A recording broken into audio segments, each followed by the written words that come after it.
ശ്രീനിവാസൻ എന്ന് പറയുന്ന മഹാന്റെ ഇവിടെ മഹാന്റെ മകനല്ലെങ്കിൽ ഞാൻ ഇന്നിവിടെ ഇരിക്കില്ല. എന്നൊരു കാര്യം, നിന്റെ അച്ഛനെ പോലെ വീട്ടിൽ നീച്ചടി. അത് സത്യമാണ്. അതിൽ കൂടുതൽ സത്യമുണ്ട്. ഇവൻ കള്ളനാണ്, ഇവന്റെ തന്ത പെരുങ്കള്ളനാണ്. ഒരുമാതിരി തന്തയില്ലായ്മ പറയരുത്.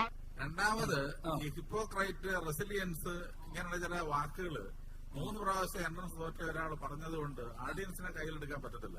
നേരാ തിരുമിനി, ഈ പച്ചൻ പള്ളിക്കുടിച്ച് പോയിട്ടില്ല. അവരൊക്കെ കൈയടിച്ച് ഇടക്കിടക്കിടക്കെ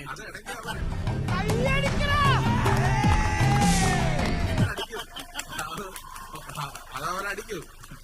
കാരണം ആദ്യം ശ്രീനിവാസനെ മനസ്സിലാക്കുക. സൗകര്യമില്ല. ഈ ചേട്ടൻ ഇപ്പൊ ശ്രീനിവാസനെ മനസ്സിലാക്കുക. ശ്രീനിവാസൻ ഏറ്റവും അടുത്ത് ചേട്ടനോടാ ശ്രീനിവാസനെ ഏറ്റവും അടുത്ത് മനസ്സിലാക്കിയ ആള് ഞാനാ. എന്റെ അച്ഛനാണ്. ഓഹോ, നീ സ്വയം നിയന്ത്രിച്ചു നിന്നതല്ലേ?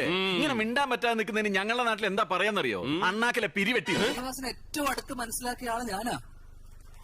എന്റെ അച്ഛനാണ്. വണ്ടി എടുക്കട്ടെ മോളെ. മനസ്സിലായില്ലേ?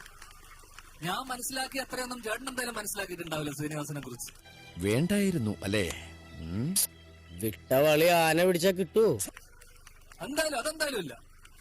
ഇതൊക്കെ പറഞ്ഞാൽ എനിക്കൊരു കാര്യം പറയാം. എനിക്ക് ലോകത്തിൽ ഏറ്റവും സ്നേഹവും ഇഷ്ടമുള്ള മനുഷ്യൻ എന്റെ അച്ഛനാണ്. ഇത് പറഞ്ഞതുകൊണ്ട് ഇപ്പൊ ചേട്ടൻ ഇങ്ങനെ ചോദിച്ചില്ലേ, അതുപോലെ എന്റെ അച്ഛൻ എന്നോട് ചോദിക്കില്ല. അതാണ് ചേട്ടൻ എന്റെ അച്ഛൻ എന്നുള്ള വ്യത്യാസം.